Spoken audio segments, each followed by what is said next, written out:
Welcome to the deep dive. Today we're tackling something really fundamental, I think. Resilience in adults. Yeah, how we navigate life, essentially. Exactly. We've got a couple of key sources we're digging into.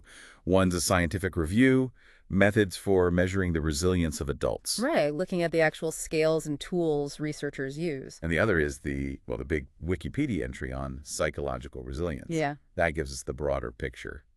the whole landscape. Yeah. So our mission today is basically to pull out the core ideas for you, give you a shortcut to understanding how resilience is defined, how it's measured. And maybe, just maybe, how we can all boost it a bit. Because honestly, figuring out how we handle challenges, big or small, that feels pretty relevant to everyone, doesn't it? It really does. Whether you're going through something tough yourself or you want to understand others better. Or you're just fascinated by how people adapt. Exactly. Understanding resilience gives you a valuable lens to look through. Okay, so let's start right there, defining it. When we talk resilience in adults, what are the key things? It feels like it's not just one simple concept. You're spot on. It's definitely not monolithic. Our sources highlight that. For older adults, for instance, they often look at it through this biopsychosocial lens, meaning focusing on maintaining their physical and mental function as they age, despite challenges. Okay, practical functioning. Right. And then more broadly, psychological resilience is often defined as, adapting and staying mentally healthy during a crisis. Not just after. Not just after, without those long-term negative hits. And that's a key difference from just recovery. Resilience implies maybe staying healthy while navigating the storm. Ah, okay, so staying afloat, not just washing ashore later. Precisely. And one source calls it positive adaptation after stress. But what I find interesting is this idea that even routine stressors, Like the everyday annoyances. yeah, they might actually help build resilience over time, like little practice sessions for coping. Huh, like stress inoculation, almost. Kind of. It's about developing what they call competent functioning under pressure, and maybe even coming out stronger, more resourceful. That's a fascinating way to put it. Those daily headaches might actually be useful. So if someone is resilient, psychologically speaking, are there common traits? Things we see? Yes, definitely. Several things tend to pop up. An easy temperament, maybe naturally more easygoing. Okay. Good self-esteem, planning skills, problem-solving abilities, and having a supportive network, people around you. Social support. Crucial. Absolutely. Family, friends, community, and also how we appraise an event matters hugely. How we think about it. Yeah. Is it comprehensible? Do we get what's happening? Is it manageable? Do we feel we can cope, at least somewhat? And is it meaningful? Can we find any significance in it? Comprehensible, manageable, meaningful. If you can answer yes or lean towards yes on those, a resilient response is much more likely. That's a powerful little trio. Okay, let's switch gears. Measuring it. The scientific review mentions a whole load of scales. That sounds like there's no single perfect way, right? That's the core challenge. No gold standard scale. Why not? Well, because resilience is so multifaceted, like we said, and context matters so much. What looks like resilience in one situation Might not in another. Or for another person. Exactly. But the review does give a good overview of the main tools researchers are using. Okay, lay some of them on us. What's in the toolbox? Well, one of the early ones still used is just called the Resilience Scale. RS, simple enough. Right. Then there's the Connor-Davidson Resilience Scale, the CDRISC. Interesting thing there is it started with young adults focusing on overcoming stress. But it's been adapted and validated for older adults too. The original version even broke resilience down into 6 subscales. Things like personal strength, social competence. How you interact with people. Yeah, family cohesion, resources, structured style. Some parts were later removed or tweaked, but it gives you an idea. And scores on it can actually predict how well someone might respond to treatment. Wow, okay. So it's predictive, not just descriptive. That's powerful. What else? There's the Resilience Scale for Adults, RSA.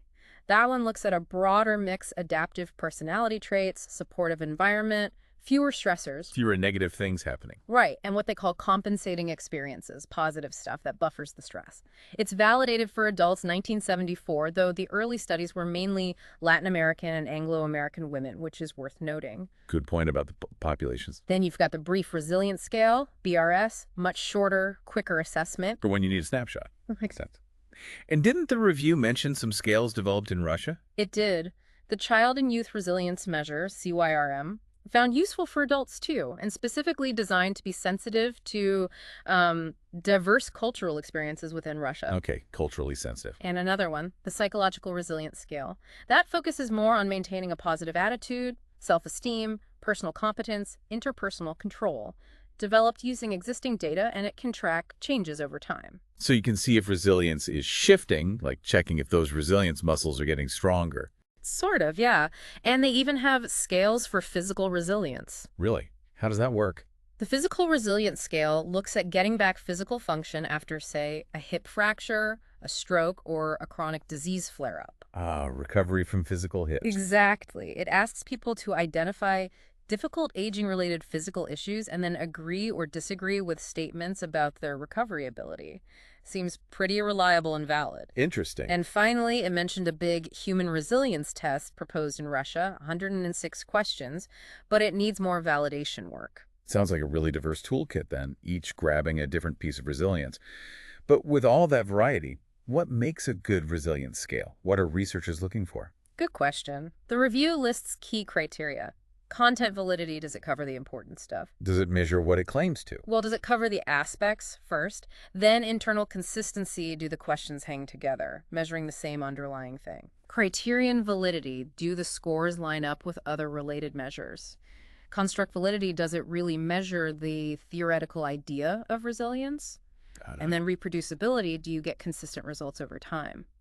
And responsiveness, can it actually detect real changes in resilience if they happen? So a lot goes into making sure these scales are actually useful and accurate, not just throwing questions out there. Definitely a rigorous process. Okay, let's shift perspective a bit.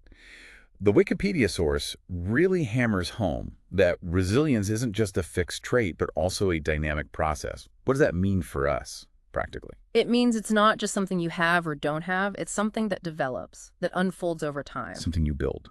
Exactly. Through interacting with your environment, through engaging in things that promote well-being or protect you from risks. It's more like a skill you cultivate through life. Less static, more active. So it's something we do, not just something we are. The sources mentioned different ways people tend to react to adversity. Can you walk us through those? Sure. Broadly, there are a few common patterns. One is anger or aggression, lashing out. Right. Another is feeling totally overwhelmed, shutting down, pulling back. Okay, fight or freeze almost. Kind of. And the sources suggest neither of those is great for long-term resilience. The third way, the more resilient path. What's that look like? It involves feeling the emotion, acknowledging it, but then handling it constructively, actively coping, finding solutions, bouncing back. So feeling it, but not getting stuck. Precisely. And this active coping is often helped by supportive environments, family, school, community. Okay. And this process idea also relates to how we react in the moment to stress, doesn't it? Yes.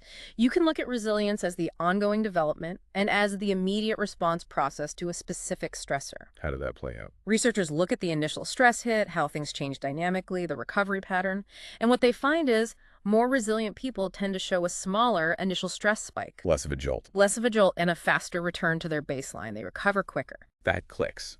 Faster recovery implies a more robust stress management system. Okay, let's get into the factors that influence all this. Our sources listed a ton. Where do we even start? Maybe with personality traits. Research links what they call trait resilience. Just a general tendency to broader personality stuff. Like the big five. Related, yeah. It tends to be negatively correlated with neuroticism, negative emotionality. So less prone to worry, anxiety, seeing threats everywhere? Generally, yes. And positively correlated with openness to experience and positive emotionality. So more curious, adaptable, generally positive outlook. That seems to be the pattern. Having that generally optimistic and adaptable view seems to be a big piece. Okay, so our underlying disposition matters. What about the role of actual emotions moment to moment? Positive emotions themselves are huge. Being able to tap into them, even when things are tough. How does that help? It helps you think more flexibly, more creatively, better problem solving. It aids recovery from the stress itself, buffers the physical toll. Like heart rate, blood pressure. Yeah, those physiological effects. Plus, positive emotions help build social connections and boost overall well-being. It's a virtuous cycle. A positive upward spiral, maybe. I think I remember reading about humor specifically. You did. There's research linking humor to immune function boosts, like increased salivary immunoglobulin A. The antibody that fights colds. Types respiratory infections, yeah. And other studies suggest older adults with higher psychological resilience, often tied to positive emotions, recover faster from things like hip fractures, fewer hospital readmissions, Wow. and even faster cardiovascular recovery after experiencing negative emotions. Yeah. Your system bounces back quicker if you generally cultivate positivity. Those mind-body connections are just fascinating when it comes to resilience. Okay, what about actively building resilience? Cognitive behavioral therapy, CBT, came up. Right. CBT approaches focus on changing thinking patterns and behaviors. A big part is noticing your self-talk. That internal monologue. Exactly. And learning to challenge and reframe negative or unhelpful thoughts into more positive, realistic ones. Okay, changing the narrative. And also proactively preparing, building coping strategies, resources before a crisis hits. Financial cushion, strong social network, emergency plans. Practical preparedness. Right. There are specific programs, too, like the Penn Resiliency Program, shown to reduce depression and anxiety symptoms by teaching these skills. So it's trainable. That's encouraging. I was also really struck by the mention of language learning. How does that build resilience? That's a really interesting angle, especially for people in new cultural settings, travelers, international students, workers, refugees. How so? Well, for refugees, keeping their native language helps maintain identity. But learning the new language is crucial for access, education, jobs. Makes sense. It helps build social connections, process trauma through communication, fosters inclusion, and even the act of storytelling, sharing experiences in a new language, can help build a more coherent, resilient narrative. So language acts like a bridge, practical, social, and even psychological. A vital one. And the sources list lots of development programs aimed at building resilience, especially for kids and teens. Like Head Start? Yeah, Head Start, Big Brothers Big Sisters, the Abecedarian Project, early interventions, plus youth social programs, school-based things like positive behavior supports, even military stress inoculation training. A whole range of interventions. And social support keeps coming up again and again. Absolutely critical. It's a major buffer against stress. Strong connections are consistently highlighted as protective. What about managing our own emotions? Emotional regulation. Also key. Being able to plan responses, reappraise situations positively, reduce rumination dwelling on the negative. Getting stuck in those loops. Right. Avoiding that is linked to greater resilience, better outcomes for depression, anxiety. It's about navigating feelings healthily, not being swept away. So not suppressing, but managing. Got it. And there were other individual factors too, right? Realistic plans, self-confidence. Yes, positive self-image, communication skills, managing strong impulses. For kids specifically, things like capable parenting, close relationships, intelligence, self-control, motivation, hope. That ordinary magic concept. The everyday things that make a huge difference. Cultural identity can be protective too. The immigrant paradox shows that. Good thinking skills, positive adult relationships, all key for kids. And the family environment sounds foundational. Hugely. Caring, stable homes, high expectations, letting kids participate, that strong bond with at least one adult. Parental resilience matters too, though it needs more research. Right. Even things like chores contributing. And in families facing adversity but showing resilience, you still see warmth, reasonable rules, routines, shared values. There are even models like the Beshny model, outlining things like realistic upbringing, talking about risks effectively, positivity, building self-efficacy. Sounds like a nurturing, structured, but positive environment is the goal. And schools, communities. Also vital. Schools where kids feel they belong, can succeed, have some control, build self-esteem that fosters resilience. Connection matters to school, family, peers, culture, especially in diverse settings.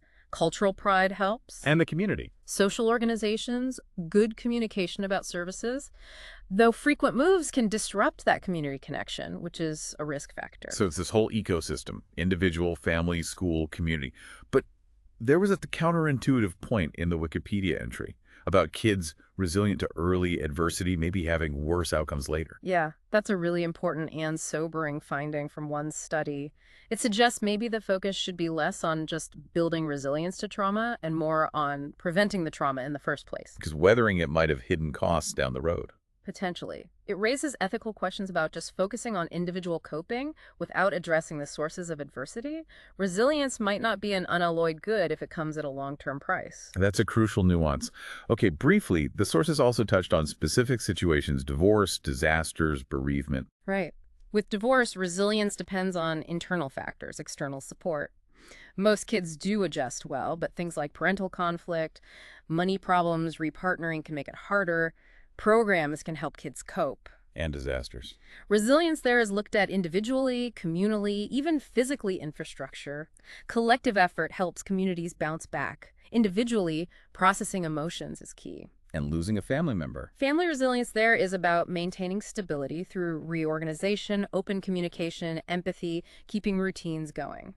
Common threads again: support, communication, adaptation. What about different cultures? Individualist versus collectivist. Yeah, they might emphasize different aspects, personal goals versus group goals. Some research hints disasters might even temporarily boost individualism. But ultimately, strong, connected communities with good communication foster resilience everywhere. Makes sense. And finally, that mixed model of resilience. What were the components? It identified 4 latent factors: recovery bouncing back, linked to positive emotions; sustainability managing demands, linked to executive function; adaptability, flexibility, linked to extroversion, openness; and social cohesion connection, linked to social support.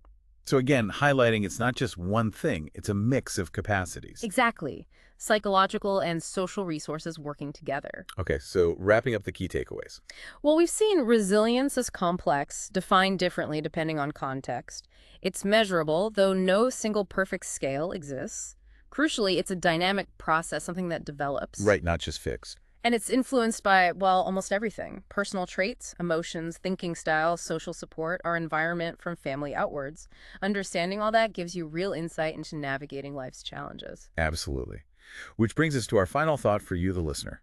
Given how complex resilience is, and especially that finding about potential long-term costs for childhood resilience, what are the big questions we should ask? Like, how do we promote resilience ethically? How do we balance building individual capacity with strengthening the support systems around people? We can't just put the onus entirely on the individual, can we? It really pushes us to think about society's role, about creating environments where people don't just have to bounce back, but where they can actually thrive. Something to mull over. Thanks for taking this deep dive with us.